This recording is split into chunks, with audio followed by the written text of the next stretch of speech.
Hi, good morning, everyone. I'm Christina Maria Cravari, Fashion Features Editor of Marie Claire Greece, and I'm very happy to be here to talk about an issue that I'm very passionate about, sustainability fashion, a term we have been hearing so much lately. So, is sustainability a buzzword, a myth, or a reality? So, with no further notice, I would like to welcome on stage my guest to discuss this issue further, Mr. Simone Cipriani.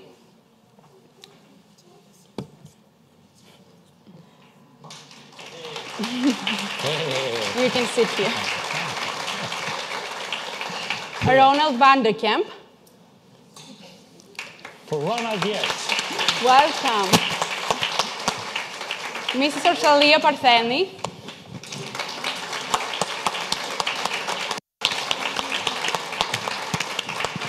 Generous.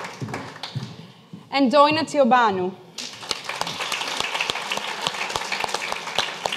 Thank you all for being here with us today. So, let's see.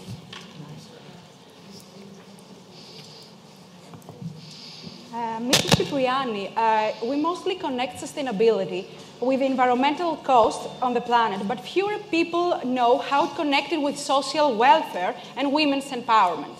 So will you explain to our audience about your work with your ethical fashion initiative and how it can help women get out of poverty? Mamma mia, it's a long story. So, environmental and social sustainability, they are two sides of the same thing. At the end of the day, if we kill the planet, there is no human life in its organized society, in the organized form of a society anymore. But for us, social value is mainly related to decent work conditions. Decent work is a guideline, a policy of the UN, of the International Labour Office, which is based on international labor law, which is based on human rights, and which is based on a series of guidelines, so much so that it is embodied also in one of the Sustainable Development Goals, SDG number 8, which is called decent work. Decent work is coupled with living wage, because living wage is not only a matter of how much you pay people and why, but it's a matter of enabling people to be so productive to touch a living wage. So it's an investment in human capital. So to come to our work, we applied this concept, we are a UN program, we applied this concept to creating jobs in the global south for women who live in very marginalized conditions in places that are mostly affected by conflict or by conditions of extreme poverty. We work in Western Africa, we work in Eastern Africa, we used to work in Afghanistan before the Taliban threw us out, and God knows what they do to women now. We applied these principles by creating a supply chain for the international industry, and the supply chain is created in such a way that women from very marginalized conditions can get together in cooperatives, and then through social enterprises owned by them, they have an interface that can enable them to produce and to trade for international brands. So this is based on international labor law, decent work conditions, but also on living wage. Why living wage? Living wage is what you need to live decently. It's usually higher than the minimum wage envisaged by the law. Living wage, in order to enable people to reach living wage, you need to invest in human resources, you need to invest in people to increase their productivity. You cannot just pay. You need people to be productive enough to arrive to make economic sense out of that.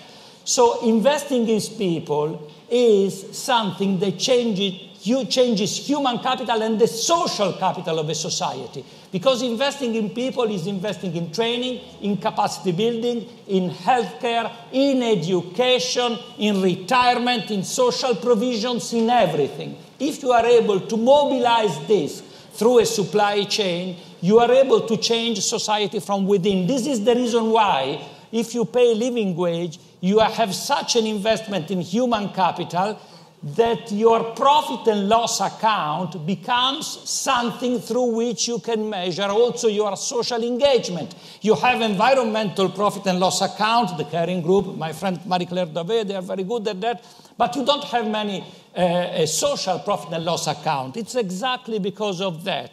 So by applying these principles, we enabled a large amount of women to be so productive, to have a living wage, to start a change in these societies from within, but to be suppliers of big groups. While we speak, we are developing products for Armani, for Versace, for Stella McCartney, Westwood, Vivienne Westwood, our great customers. We have customers in Japan, all over the world.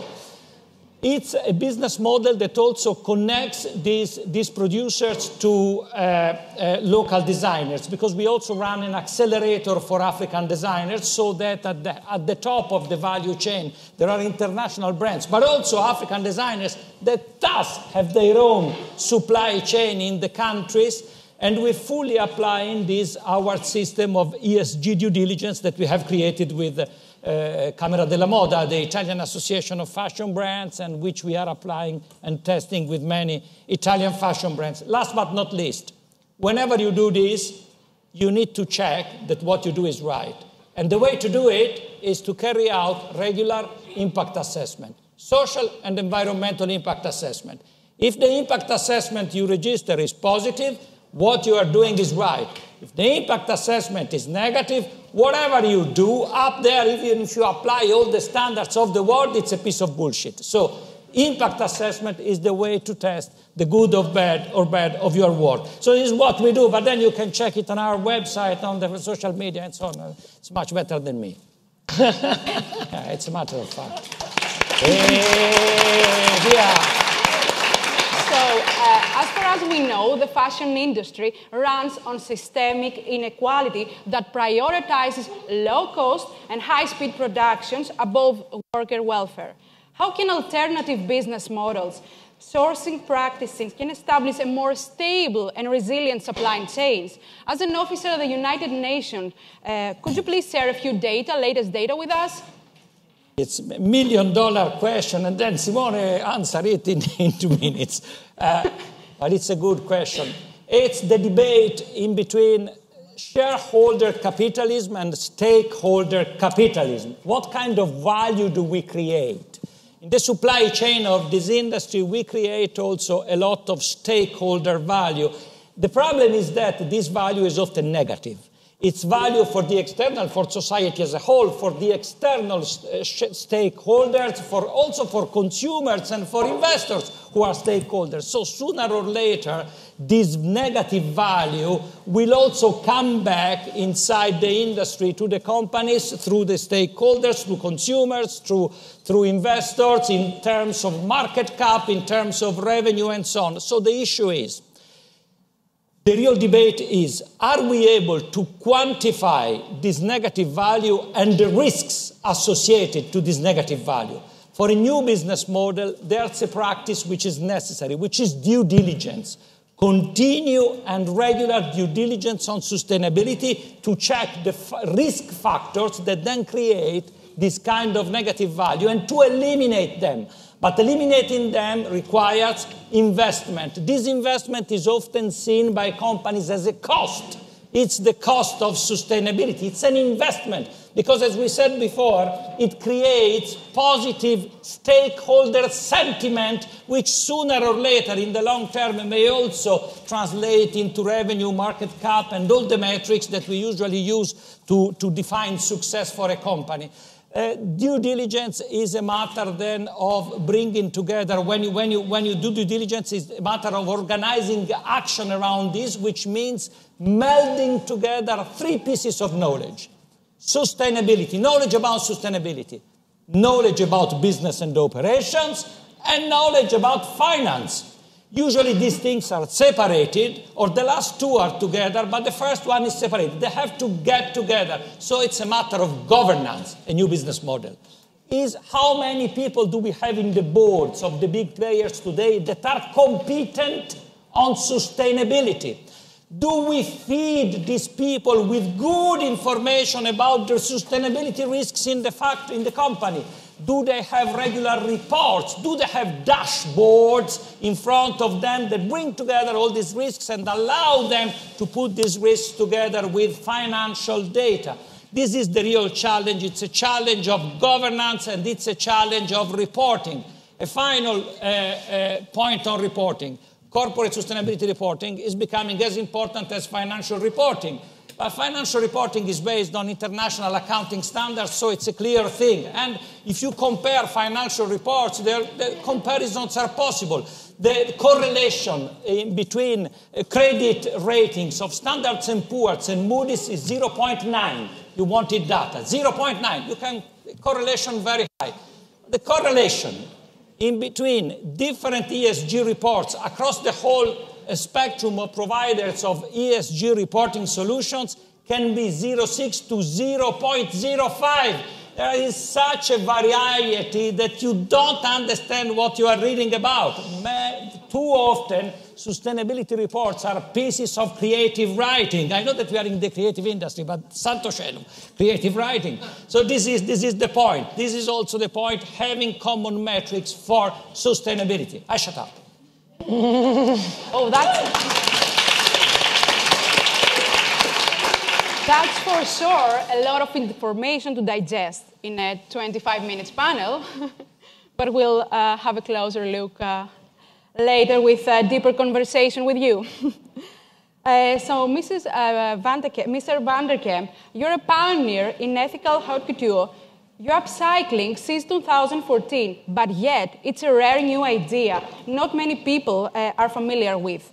So will you explain to our audience what do we mean when we talk about upcycling in fashion?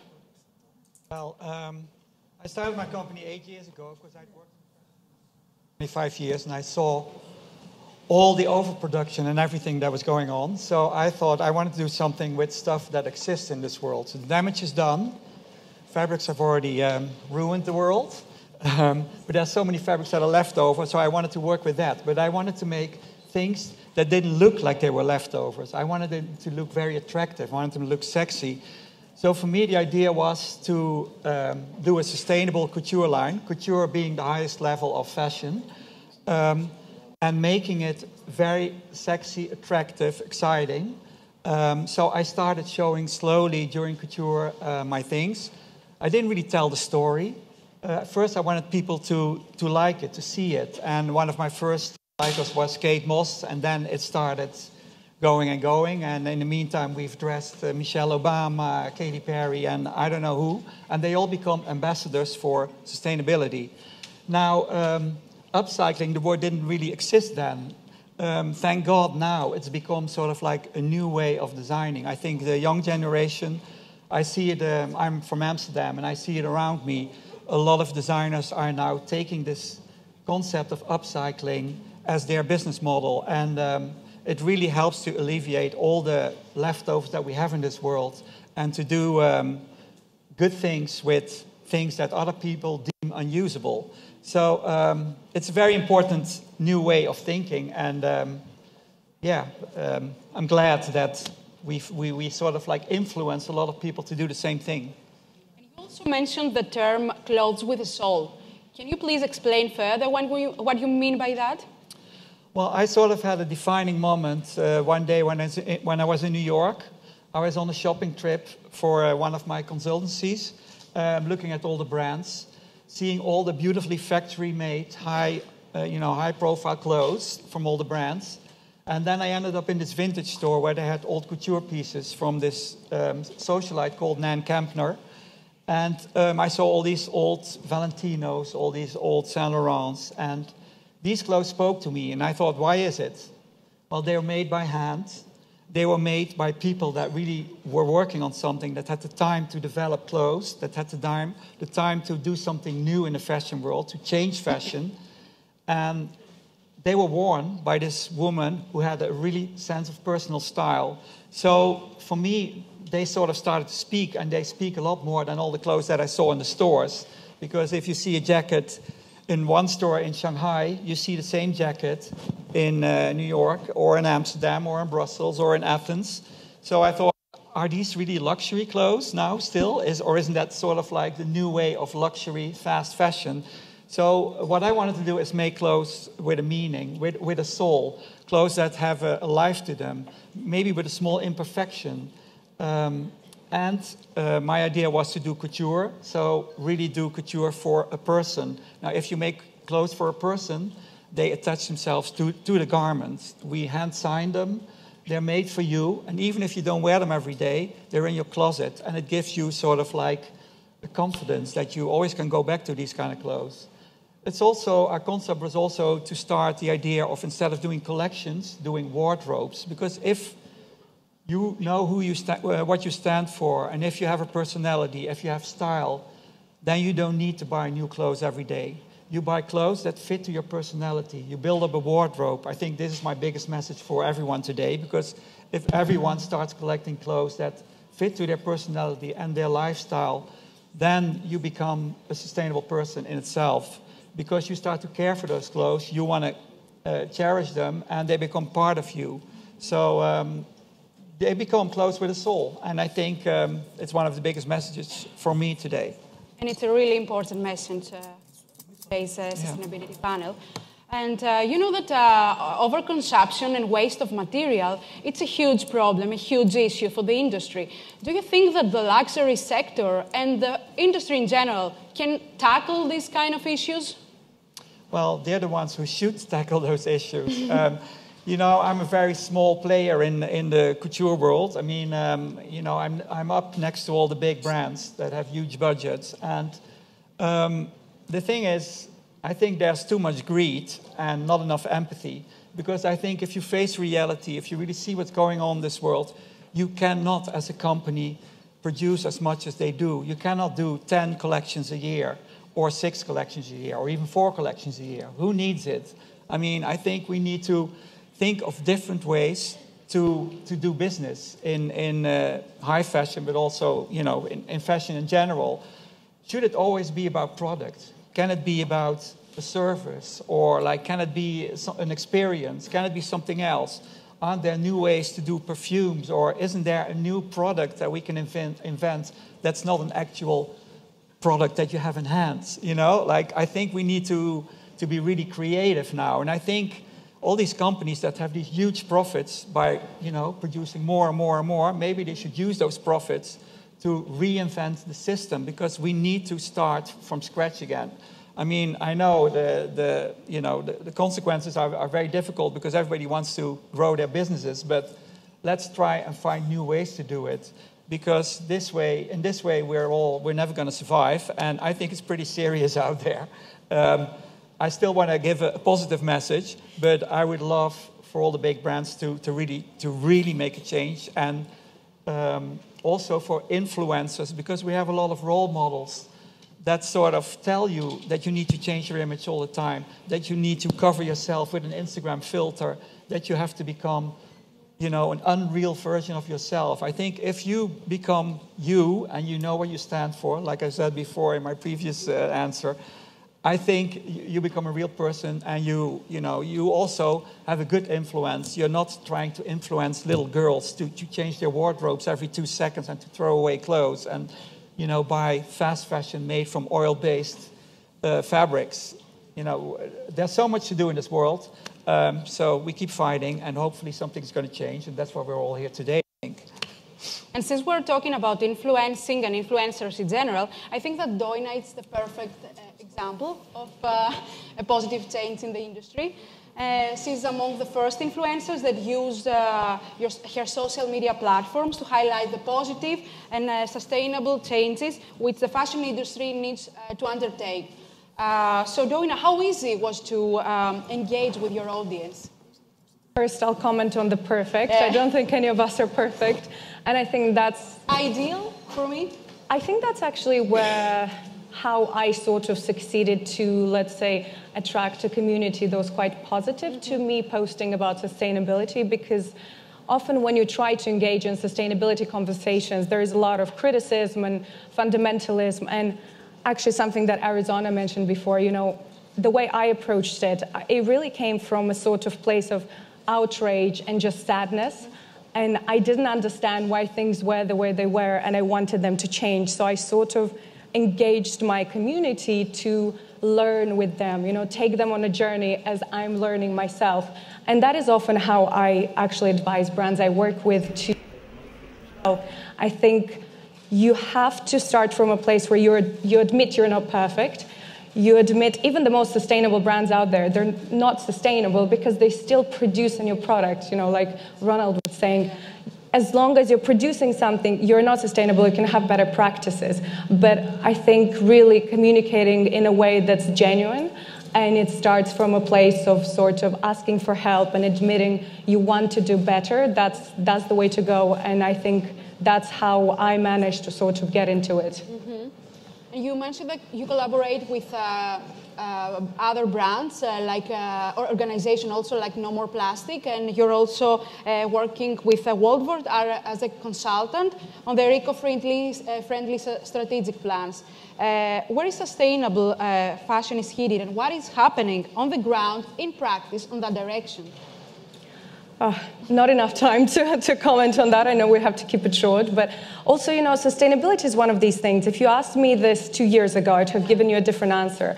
Today, we're already in a place where a lot of brands, organizations have implemented X and Y steps. So now we're looking at the next new technological advancements in sustainability, right? Again, sustainability is a journey. There's always something new to implement. There's always new science-based pieces coming out, textiles, etc., claims. But I think really it's about sort of being open to whatever is out there and whatever we're being told, including in communication. So, for instance, we were chatting the other day about the EU green claims, and I think that's a very interesting place for me because policymakers, whilst I know Mr. Simone is not so maybe passionate about policymaking, but for me, say the EU regulations about green claims plays a really important role because maybe it doesn't convince everyone to suddenly become sustainable. However, it encourages a few brands. Like I already saw Kering did an announcement the other day that they will be changing their conduct to sort of fit this. And I think many brands might do it from a place of just business, to avoid fines, to avoid lawsuits. They maybe are the main sort of inspiration in the industry. Someone sees Kering did it, let's do it too because it looks good for PR. Again, when it comes to fashion, I don't always trust that brands do it from a very, let's say, philanthropic position, but it's often about a PR play, right? So once a brand starts doing it, others feel the pressure to do it, and so on and so forth. So for me, it's a permanent dynamic with everything in sustainability, fashion, production, communication of consumer, asking for something from brands, from policymakers, brands sort of listening to it, sort of being afraid to invest money, policy making coming in, often flawed, often incomplete, but then that pushes the brand to take a further step. So it's a permanent dynamic of this sort of trio, I think. Mm-hmm. And as a consumer, what do we have to know and to notice and to be aware of when we buy nowadays? Well, I hope that, say, the EU regulations around greenwashing and claims will come in helpful again. It's very incomplete, it's very flawed, and it doesn't look at the whole impact. But in a way, I still hope that we'll at least, be able to avoid things like Boohoo coming out with a collection and saying it's sustainable, and then a lot of young consumers especially thinking, it genuinely is sustainable. So I think looking at the traceability of items, the claims, but actually looking into the genuinity of these claims, and hopefully with these regulations we'll start filtering through the greenwashing, and then it makes it easier for the consumer as well. Because at the end of the day, the reality is, as a consumer, and I know we try to be idealistic, but I think most people, when they buy something, they don't want the headache of having to go through the website and find, read everything about the production and the fair wages, etc. They just want to be told, you're okay to buy this product, and that's it. Yes, you're right. And we need to be more skeptical as consumers to source and to ask for all the right information and the proofs that the brand is sustainable and in which way. And Orsalia, what do you think? Can the Greek market afford to be sustainable? Can the Greek production line be sustainable? Well, I think they cannot afford not to be sustainable. I think that's the correct answer, because yes, being sustainable is actually a more expensive practice in terms of beginning to educate, to actually change the way you produce things, to find the right materials. All that is a new process, and anything that you start from the beginning always costs. Mm-hmm. And also checking yourself, as we said before, checking whether you're doing it in the right way. But if we start stepping back from this and seeing that maybe if we can make less, even though it's more expensive, but if it's made in a durable way, then the cost per wear is actually lower. You don't need to wear it, a few times. If it's well done, you can wear it forever. You can hand it down. So yes, maybe the initial cost of making something is higher, but it's actually, do you love wearing it for a long time? Does it have a soul, that's what you were saying before? Is it unique enough to be handed down? Because if it looks like everything else, then it's not really unique. So in many ways, I think if we actually see how much we use things, then we can actually measure that cost. And as a president of the newly established Hellenic Fashion Designers Council, are there any commitments that you have already taken into consideration towards a more eco-conscious sphere? Well, we've just come together and we just have been putting together our mission statement. And of course, a big part of it is that commitment, because it's something that you cannot turn your back to, and also because we're not in the center of fashion. We're in a small country that doesn't move, let's say, the fashion industry. And as a country, we have a big history in craftsmanship. Also, as a country, our industry has been destroyed in many ways, especially the fabric industry that was strong up until, let's say, the early 80s. So I think that we do need to see local creativity, use local talent, convince local customers it's actually sustainable to buy Greek products and maybe not ship them from the other side of the world. And also maybe regenerate that kind of industry that can bring us good quality products that can also maybe travel elsewhere. And I think that we all agree that keeping our planet habitable must be done via collaboration.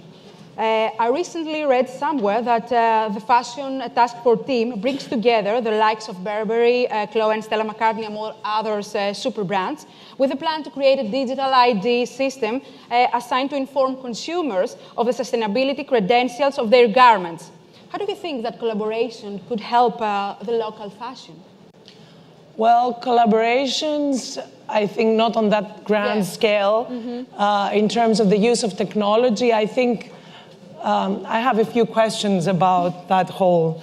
I mean, I understand that there is a need to tag things and to ID things and to verify their origin, but I think the more we look into technology and we don't look at actual craftsmanship, maybe there's always, we kind of need to use both. We cannot say technology is crap, we need to throw it out, but we cannot look into technology for everything. Yes. In terms of collaborations, yes, design collaborations, production collaborations, even, the use of materials that people don't use, like you do. I mean, it's, let's say, something that I used in my collection and I used maybe 2 years ago, I could maybe give it to another designer and they can make something different that I didn't think of, or they're doing a completely different product, so they can use it in a different way. So I think, yes, collaborations can be fruitful. They're not always easy because human nature is individualistic, and especially Greeks are quite individualistic. We are. It's part of our culture in many ways. But I think that it should be the way for the future. It should be the way of leading the next generations, because I think part of the reason of doing this council, let's say, of Greek designers, for me, as a personal goal, is to bring the next generation. I'm already 50 years old. I need to see new designers come forward. I need to see new ideas, and I can maybe help them with a little bit of wisdom to do that. So that I think is important. We can bring also local artisans. Yes. The problem is local artisans are getting too old and they haven't passed down their knowledge. So the whole education question is a big thing, because I think people do not want to make things with their hands anymore, and it's part of the reason we're in that sort of crisis of everything looking the same. And I think hands need the training. You know, it's like exercise. You need to use your hands to actually be able to make things. And we've forgotten that. And it's part of the reason also we cannot judge good quality anymore. Part of the reason fast fashion is so popular is because people cannot tell the difference of something that's made in the fast fashion way or in the more, let's say, caring, slow fashion way. It's completely different. But we don't know how to judge.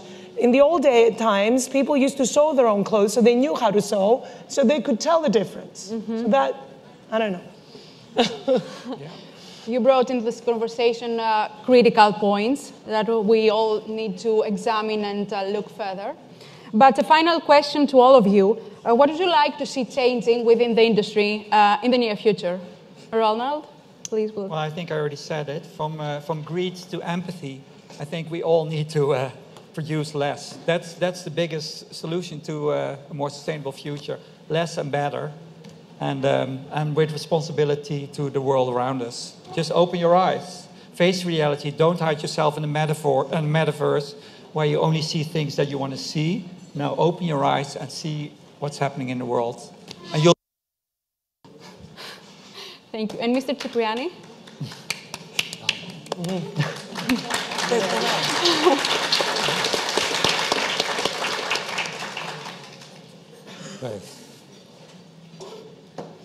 Higher circularity rate, much higher, as a clear component of the path to net zero, which has a deadline, 2050, but has intermediate thresholds, 2030 and so on.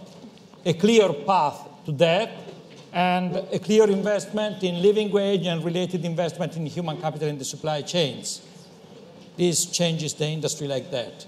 It's not a small thing, but it's feasible. I mean, going to net zero for the humankind by 2050 requires $125 trillion. Somebody said, I don't know how they do this counting, but it's a serious provider who said that. It's more than the GDP of the US, of Europe and China together, the yearly GDP. But the global value of the global assets under management is 303 trillion. So this means that the private sector has the resources to do that. If we engage, we do it.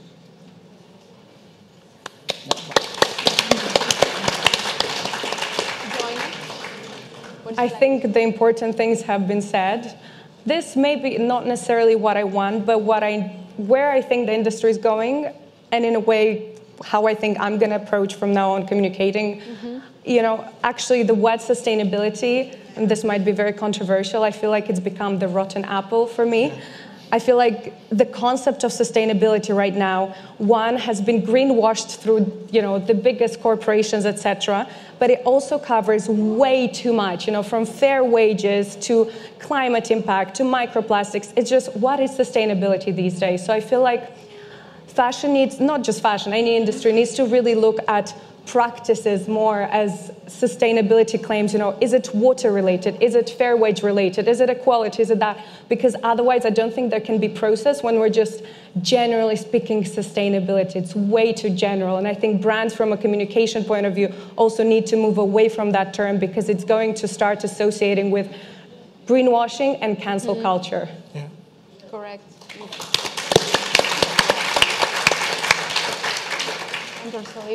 Well, I would turn to us as consumers, not so much as us as producers, because I think if every one of us starts thinking of how much do we really need, if that is products, even from what we're eating, what we're wearing, what we're using as cosmetics, and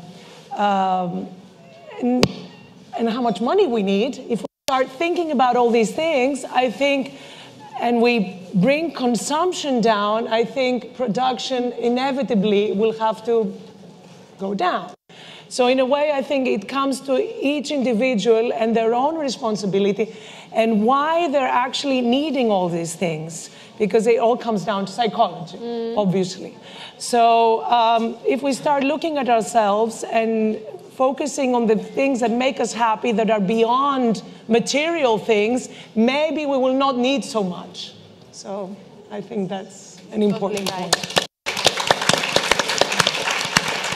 Thank you all for the fruitful conversation. Thank you. Thank you. And for your time here in Athens. Okay. Thank you.